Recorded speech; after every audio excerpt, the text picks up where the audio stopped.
Hello बच्चों, आज हम चर्चा करेंगे कि लंब वृत्तीय बेलन का वक्र पृष्ठ और संपूर्ण पृष्ठ हम कैसे ज्ञात कर सकते हैं। तो लंब वृत्तीय बेलन कैसे प्राप्त होता है, आइए इस क्रिया को हम देखते हैं। यदि एक हम आयताकार कागज़ का टुकड़ा लें और उसको चौड़ाई के या लंबाई के परितः हम घुमा दें तो इस प्रकार से एक आकृति हमारी प्राप्त होती है। जैसा कि आप यहाँ देख रहे हैं, इस प्रकार से एक आकृति प्राप्त होगी जो कि लंब वृत्तीय बेलन का रूप धारण कर सकती है। तो अब इसका जो वक्र पृष्ठ होगा वह कहाँ होगा और संपूर्ण पृष्ठ वह क्या होगा। तो ये जो आप एरिया देख रहे हैं, जो क्षेत्रफल आपने पेपर का लिया वह क्या है, लंब वृत्तीय बेलन का वक्र पृष्ठ होगा। और इसमें यदि हम ऊपर और नीचे की सतहों यानी कि वृत्ताकार सतहों का क्षेत्रफल भी जोड़ दें तो वह क्या हो जाएगा, संपूर्ण पृष्ठ। तो आइए हम ज्ञात करते हैं कि लंब वृत्तीय बेलन का वक्र पृष्ठ हम किस प्रकार से ज्ञात कर सकते हैं। तो लंब वृत्तीय बेलन का वक्र पृष्ठ ज्ञात करने के लिए हमें इस आयताकार जो टुकड़ा है, कागज का टुकड़ा, इसी का हम अगर क्षेत्रफल ज्ञात कर दें तो वह बेलन का वक्र पृष्ठ हो जाएगा। तो यदि हम इस ऊंचाई को h माने और जो बेलन के आधार की त्रिज्या है उसको r मान लें, तो ये जो वृत्ताकार भाग बन रहा है उस वृत्ताकार भाग को हम एक वृत्त का रूप देंगे। तो ये जो लंबाई मोड़ करके आई है, जो आपने पेज के द्वारा देखा कि यदि हमने इसको मोड़ दिया तो जो उसकी लंबाई थी वही इसकी परिधि बन गई। और परिधि हम कैसे ज्ञात करते हैं, परिधि बराबर पाई गुणे व्यास, यानी 2 इंटू पाई इंटू आर। तो त्रिज्या हमने यदि आर ले ली है तो इसकी परिधि क्या हो जाएगी, 2 पाई आर।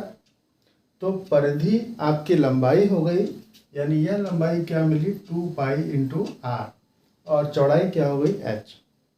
तो इस प्रकार इस पेपर का क्षेत्रफल क्या मिलता है हमें, 2 पाई आर लंबाई और h चौड़ाई, यानी लंबाई गुणे चौड़ाई। तो लंबाई गुणे चौड़ाई करके हम इसका क्षेत्रफल निकाल लेंगे और यही क्षेत्रफल क्या हो जाएगा, लंब वृत्तीय बेलन का वक्र पृष्ठ हो जाएगा।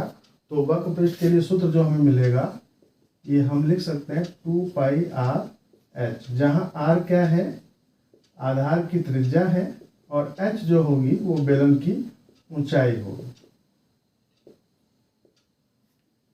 अब संपूर्ण पृष्ठ की बात जब आती है तो संपूर्ण पृष्ठ में हम वक्र पृष्ठ में ऊपरी और निचली सतह का क्षेत्रफल यदि हम जोड़ दें तो वह संपूर्ण पृष्ठ हो जाता है। तो जो ऊपरी और निचली सतह है वो आपकी वृत्ताकार है और वृत्त का क्षेत्रफल, हमें यहाँ पे परिधि से मतलब नहीं है, हम क्षेत्रफल लेंगे। ये त्रिज्या r है तो इसका क्षेत्रफल क्या होता है, पाई आर स्क्वायर, पाई गुणे त्रिज्या का वर्ग क्षेत्रफल। और यही चीज़ आपकी 2 बार है तो ये 2 बार ली जाएगी, यानी 2 गुना हो जाएगा, 2 पाई आर स्क्वायर। तो जब हम वक्र पृष्ठ में यानी कि 2 पाई आर h में इस 2 पाई आर स्क्वायर को जोड़ देंगे तो ये हमारा संपूर्ण पृष्ठ s हो जाएगा।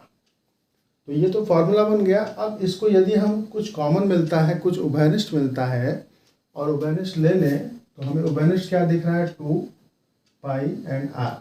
तो 2 पाई और r ये दोनों पदों में है तो यहाँ आपका h बचता है और यहाँ पे r बचता है।